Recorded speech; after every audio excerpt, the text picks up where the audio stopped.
Hola oyentes de Radio Sefarad.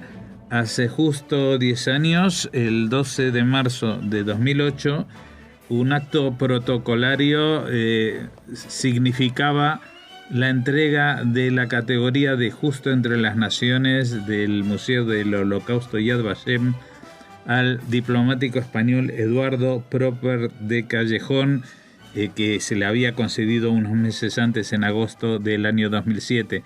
Y para hablar de ello, pues tenemos a la persona que posiblemente o seguramente más sabe sobre estos temas, que es el politólogo y periodista y escritor José Antonio Lisbona. ¿Qué tal, José Antonio? Muy buenas, Jorge. Encantado siempre de estar con Radio Sefarad.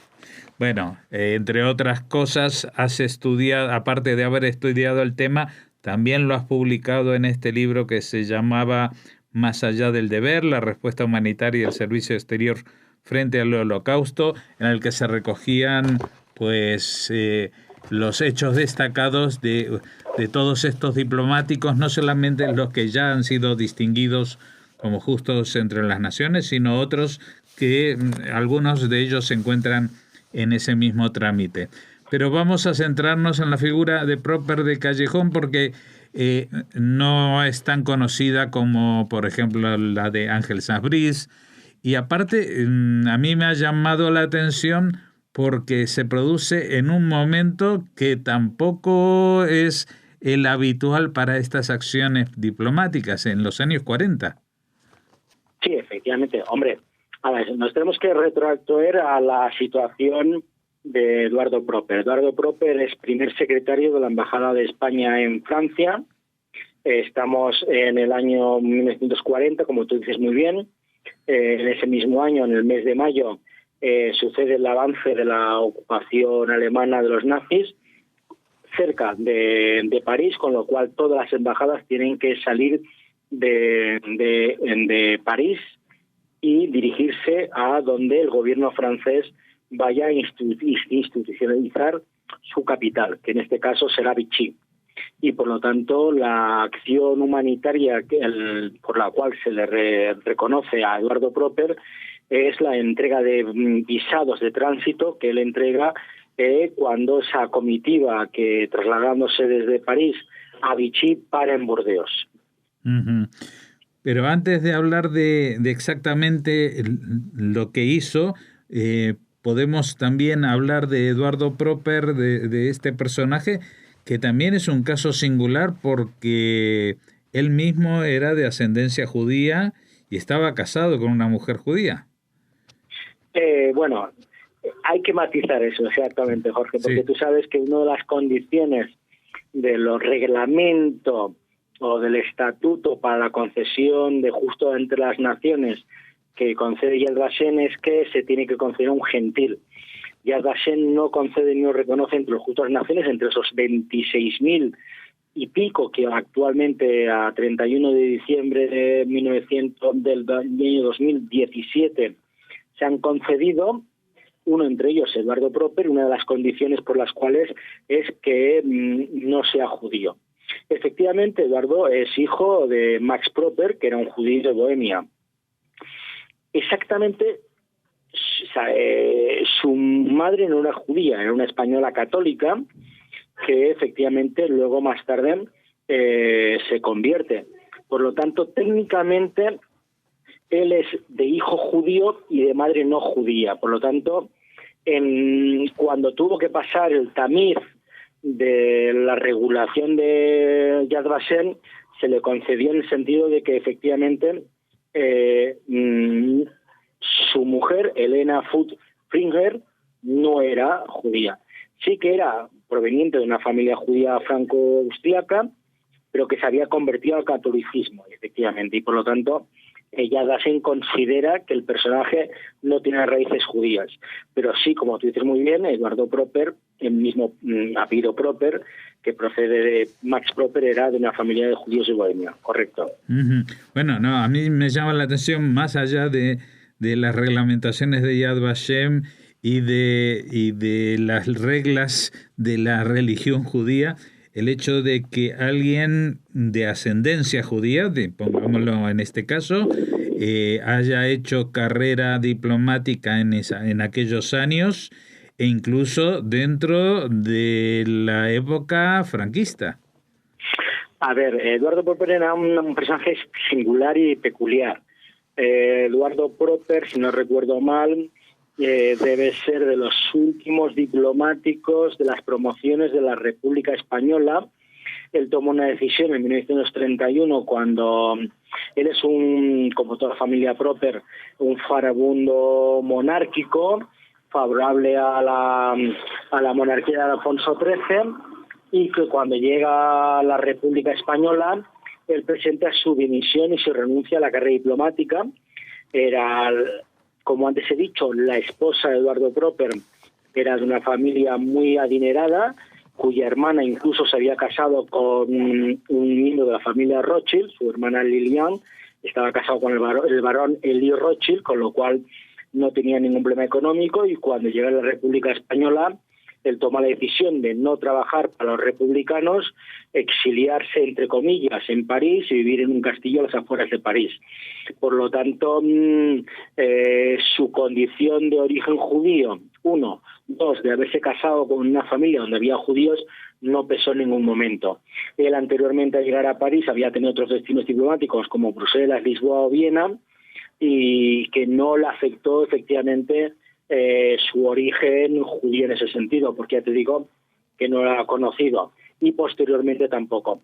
Luego, cuando me preguntas, efectivamente puede suceder cuando lo sustituye Serrano Suñer a causa de su actitud o actividad humanitaria en Burdeos. Claro, porque no olvidemos que también Serrano Suñer, que entonces era, creo que el ministro de Exteriores, ¿no? Correcto, era el ministro de Asuntos Exteriores. Bueno, era un personaje, digamos, quizás el más antisemita dentro del gobierno franquista, ¿no? Uno entre ellos. Yo diría que efectivamente en la diplomacia española era el más antisemita, pero lo sé, que en lo que eran las administraciones, por ejemplo, del Ministerio de la Gobernación, también habría bastantes antisemitas, o la propia Falange, que era el Movimiento Nacional. Ahí, en ese sentido, lo que sí hay que destacar de Proper, efectivamente, como te decía antes, es su acción concreta por la cual Yad Vashem lo reconoce, y es por lo cual se van a cumplir 10 años ahora. Uh-huh. Bueno, hablemos de esa acción concreta, porque tengo entendido incluso que antes de llegar a Burdeos, pues hubo algo con la casa de sus suegros en París, que albergaba una colección de pinturas muy apreciadas por los nazis que estaban por el expolio, ¿no? Correcto, pero permíteme que te corrija, sí. Fue después de llegar de Burdeos. Es decir, como te he dicho anteriormente, la clase adinerada de Proper le permitió que cuando llegó a la República Española él pueda tomar la decisión de renunciar a la carrera diplomática, no trabajar para el gobierno republicano porque se siente un profundo monárquico en contra de la República, y efectivamente irse con su familia, con su mujer francesa, a las afueras de París, en el Palacio de Gaillomont, que es la residencia de la familia Proper, y efectivamente desde allí está desde los años 33 hasta el 39, que se inicia la Guerra Civil. Uh-huh. Una vez que se inicia la Guerra Civil, efectivamente, él se vuelve a ingresar en el cuerpo diplomático, en la causa de Franco, y cuando llegan los alemanes en el año 40, como he dicho anteriormente, la esposa de Proper de Callejón tenía relación familiar con los Rothschild, y en el castillo, efectivamente, se salvan y se guardan algunas obras de arte de la familia Rothschild en ese castillo. Ajá. Bueno, y eso, gracias a que estaba él de diplomático, no se tocó el contenido de ese castillo, entiendo. Correcto, porque él era primer secretario de la Embajada de España en París. Eso tenía lo que se llama en la carrera diplomática o en el derecho consular extraterritorialidad. Por lo tanto, el castillo tenía bandera española y se consideraba que era territorio español, y por lo tanto no podían acceder ni los gobernantes ni la gendarmería francesa primero normal y luego la de Vichy o la propia de los alemanes nazis, efectivamente. Bueno, pero eso no fue la razón principal por la cual le conceden el juzgado. No, justamente ahora quiero llegar a esto que podría ser hasta el título, creo, de una película, Los 8 días en Burdeos, ¿no? Efectivamente, porque coinciden justamente la historia de Proper. Poca gente lo ha vinculado, pero es muy equivalente, muy similar a la de otro diplomático portugués bien conocido, que es Arístides Sousa Mendes, desde hace mucho más tiempo, y que fue reconocido como 20 años antes del propio Proper de Callejón. Los dos se encuentran en Burdeos. Y hay que considerar qué es Burdeos en lo que es en junio de 1940. Como he dicho anteriormente, los alemanes avanzan hacia París, han tomado la ocupación francesa en mayo y muy rápidamente, muy sorprendentemente, a pesar de que el gobierno francés y el ejército francés, con apoyo del ejército británico, es una fuerza militar importante, pero tiene un avance muy rápido y en apenas un mes los alemanes casi llegan a París y obligan a lo que es el gobierno del general Pétain a exiliarse y marcharse de París. Con lo cual, una vez que se va al gobierno de Francia, tiene que salir también el resto de representaciones diplomáticos, entre ellos el español. Hubo una caravana de coches diplomáticos, entre ellos 4 o 5 coches donde iban los diplomáticos españoles, donde acompañaban al gobierno francés. Entre las paradas entre París y Vichy, que es el final, pararon en Burdeos y pararon luego más tarde en Tours. Y en Burdeos, efectivamente, Burdeos fue la principal ciudad de salida de los emigrantes o de los exiliados franceses que veían llegar a la ocupación alemana. Es decir, hay que ver que desde Burdeos hasta la frontera española de Hendaya hubo casi 4 filas de coches que tardaban casi 3 días en pasar la frontera, porque la verdad es que gran parte de los franceses quisieron marcharse ante el avance de los alemanes. Por lo tanto, el consulado español de Burdeos era un lugar estratégicamente para conceder los visados necesarios de tránsito. Es decir, lo que se dice en la carrera diplomática es que para trasladarse de un país a otro necesitas un visado de tránsito. Los judíos franceses o los franceses o cualquier otra nacionalidad que estaba en Francia, para irse a la salida de Portugal, a la salida de América Latina, a la salida de Marruecos, tienen que pasar por España. Y los consulados en el sur de Francia españoles tienen que conceder un visado que daba 4 días para el tránsito. ¿Qué sucede? Que Proper tomó durante 8 días la decisión de conceder estos visados. Y ahora tú me preguntarás, ¿cuál es principalmente la razón de Proper? Pues la razón de Proper básicamente es que la circular que envía a Madrid a los consulados, que era, no importa el número, pero singular, la 152 de mayo de 40, significaba que no se podía entregar ningún visado de tránsito mientras no hubiera una aprobación desde Madrid, y básicamente no tanto de Asuntos Exteriores, sino del Ministerio de la Gobernación. ¿Qué hace Proper? Él se encuentra en Burdeos, se encuentra en 8 días, como tú dices muy bien, entre el 18 y el 26 de junio.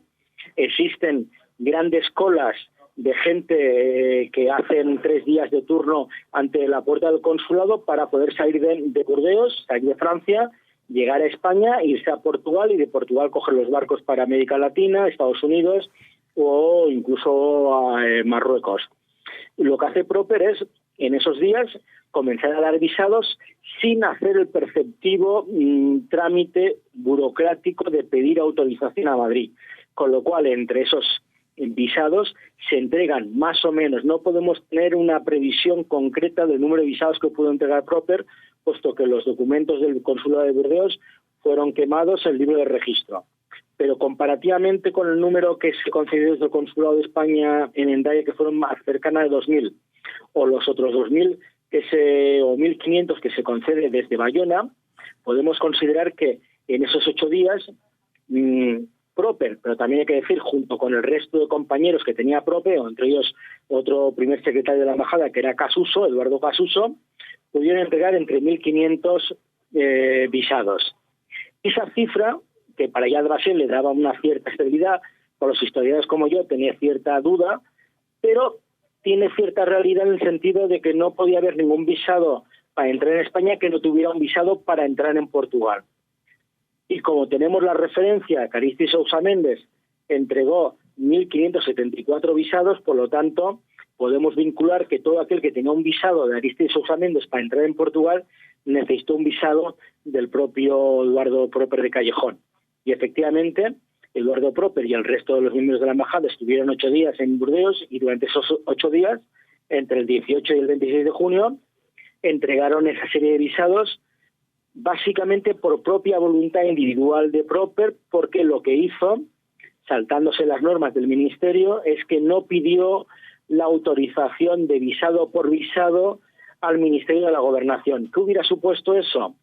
Pues que en esos momentos, según lo que yo estudié en los archivos del Ministerio, una vez que tú pedías un visado desde Burdeos, se podía tardar efectivamente casi 2 semanas, y Proper consideró efectivamente que en esas 2 semanas las personas que estaban en las puertas de nuestro consulado en Burdeos ya estaban siendo capturados por las fuerzas alemanas que estaban entrando en Burdeos. Por lo tanto, se saltó las normas internas del Ministerio y facilitó una autorización que no tenía que haberla dado.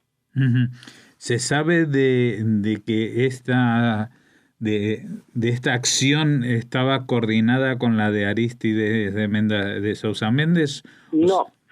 Consultando los archivos españoles y consultando los archivos portugueses, efectivamente no. Sí que hemos encontrado visados que están firmados por ambos cónsules, es decir, sí que hay visados, y luego en el propio expediente de Proper de Callejón que se presentó en Yad Vashem había testimonios que ya habían sido testimonios de Aristides Sousa en los años 60 para pedir su justo a las naciones. Pero en principio no existe constancia de que hubiera una estrategia conjunta. El personaje de Aristides Sousa Mendes, cuando van pasando los años, va cambiando también la actitud. Hay gente que dice que tenía una actitud más de persona bipolar, que concedía visados en ni ton ni son, que podían haber sido judíos o no judíos.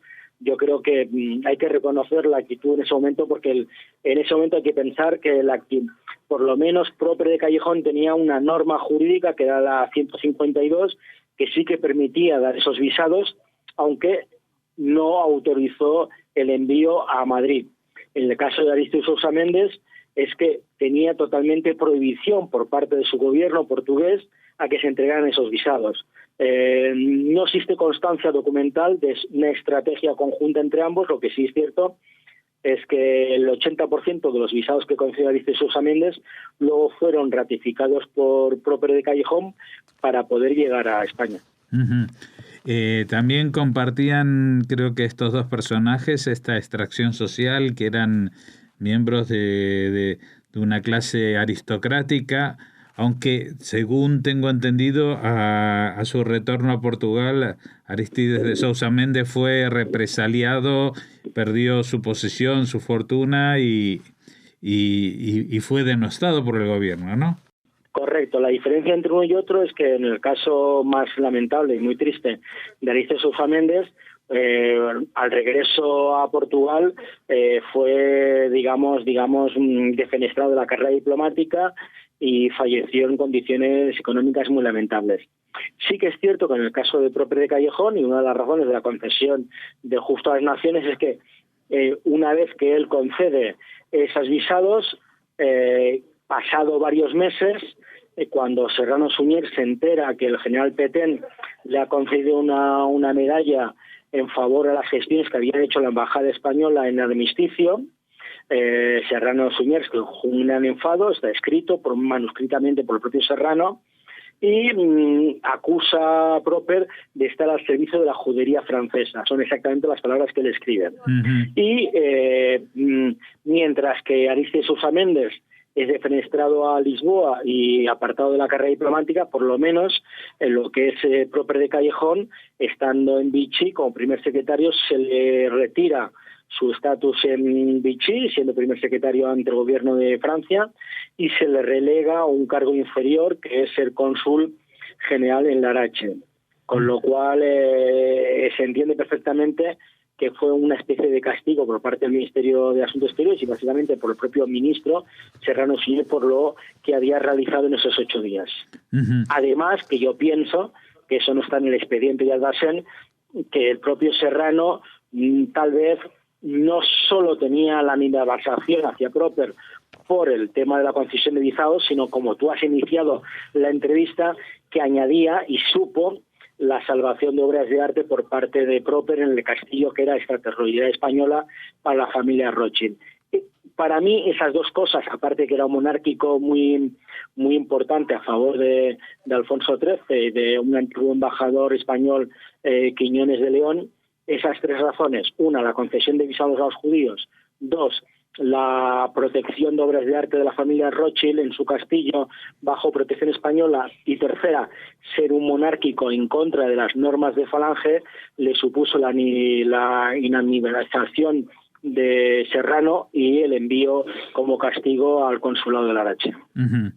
Bueno, pero luego siguió la carrera diplomática, o sea, después de Larache fue volviendo a ascender y ya estuvo en otros destinos un poquito más interesantes, ¿no?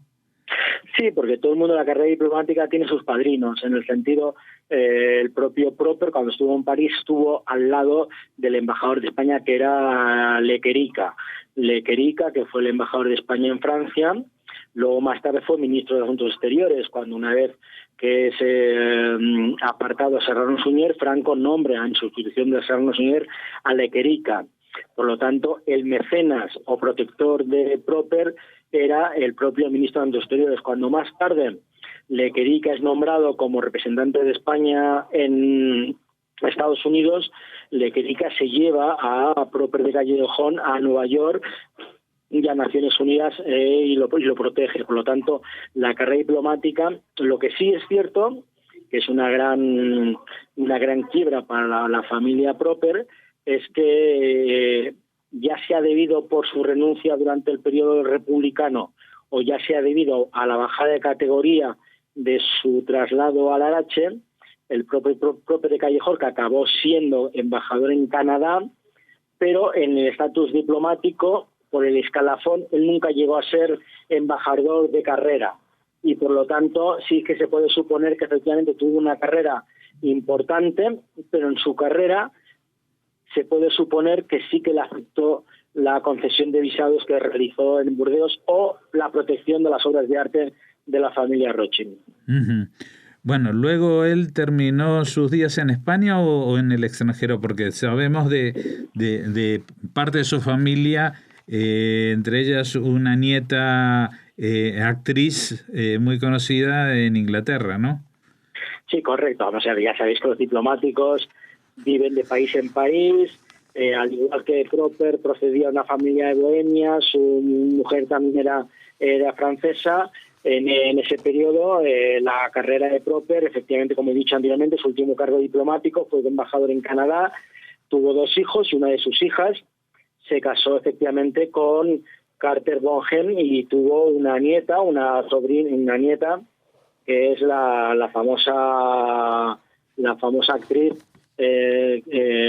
Hamilton Carter Bonhem. Él siguió viviendo con sus hijos tanto en Nueva York como en Londres sus últimos años y fallece en 1972 en Londres. Bueno, como falleció en 1972, pues todos estos homenajes de los que estábamos hablando en Yad Vashem, pues de ellos no tuvo noticias ni tampoco hizo nada porque la gente se enterase demasiado de su gestión en Burdeos en aquellos días, ¿no? No, pero eso le ha pasado, por ejemplo, a los 6 diplomáticos españoles que están reconocidos. Es decir, y yo creo que muy poca gente.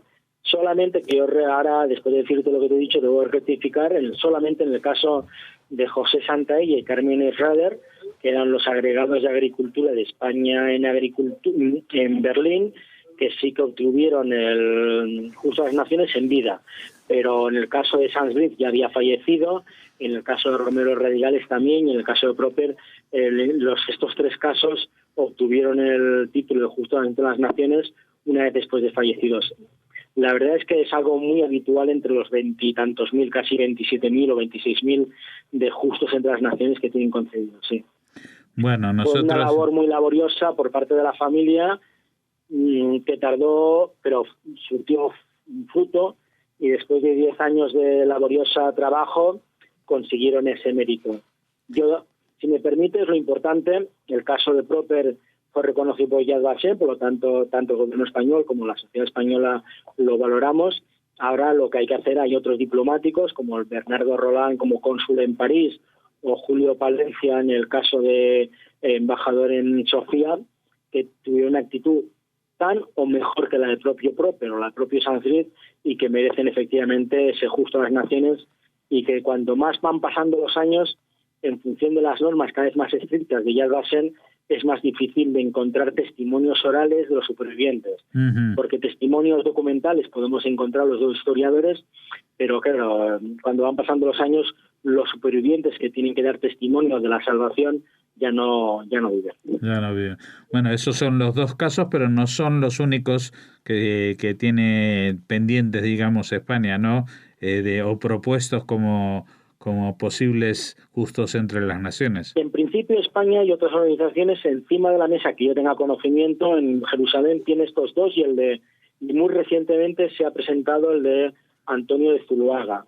Yo creo que el de Antonio de Zuluaga tiene menos posibilidades porque hay menos testimonios orales y dificultad en que la documentación escrita avale, pero en el caso de Roland y en el caso de Julio, Palencia sí que cumplen la normativa Yad Vashem. Otra cosa que yo considere que tal vez estamos hablando en función de diplomáticos o gente salvadora en función de los criterios de Yad Vashem. Pero efectivamente, cuando yo analizamos el Ministerio de Exteriores y hicimos la investigación de 3 años, aparecían 18 personas, entre ellos, ya te digo, hay 6 reconocidos ya como justos a las naciones, otros 2 o 3 que se han presentado, pero existen otras 5 o 6 personas de una meritosia total de lo que hicieron en protección de judíos. Lo que pasa es que hay condiciones muy estrictas que se aplican en Yad Vashem para los diplomáticos. Uh-huh. Bueno, y hay personas que no fueron diplomáticas que también están en esa categoría, como las hermanas Sousa de Galicia, o no están en propuestas. A ver, yo soy de ahí muy tajante. Es decir, en las hermanas Sousa se ha creado una gran plataforma defensora de su actitud, pero no. Si hay otros casos donde no hay testimonios orales, en el caso de las hermanas Tousas no hay testimonios orales ni testimonios escritos documentales. Una de las normas de Yad Vashem y fuera de Yad Vashem de cualquier otro expediente es que no tuvieran ningún ánimo lucrativo. Y en ese caso, que yo no digo que las hermanas Tousas cobraran por pasar judíos en la frontera de Galicia a Portugal, pero se desconoce ese sistema. Es decir, igual que las hermanas Sousa, podríamos mencionar el doctor Martínez, el Madrid y otra serie de civiles, entre comillas, que podrían haber tenido una actitud favorable para recibir el título de justo a las naciones por Yad Vashem o un título de otra institución. Yo tengo ciertas dudas sobre las hermanas Sousa porque no está claro efectivamente ni a quién salvaron, cuántos salvaron, si eran judíos o no eran judíos. Efectivamente, por la frontera de Portugal se salvaron también muchos aviadores británicos, polacos, no solamente judíos, y esos judíos que se salvaron, que pasaban por barcos en el río o pasaban en taxis, no sé, yo no tengo la certeza que no hubiera un intercambio económico por ello. Si hubiera eso, sería totalmente eliminado. Pero la verdad es que si lo hubo o no lo hubo, lo importante es que no existen referencias documentales ni testimonios suficientes documentados para ese reconocimiento. Pues nada, muchas gracias, José Antonio Lisbona. Como dijimos al principio, la persona seguramente que más sabe sobre este tema en España, por habernos atendido y por aprovechar este día, que aunque no fue el día en que le concedieron el título de Justo entre las Naciones, sí fue el que se celebró el acto conmemorativo con presencia de los hijos, el 12 de marzo del 2008. Muchas gracias por habernos atendido. Muchas gracias, como siempre, a Radio Safarat y gracias a Jorge. Un abrazo para a todos. Chao.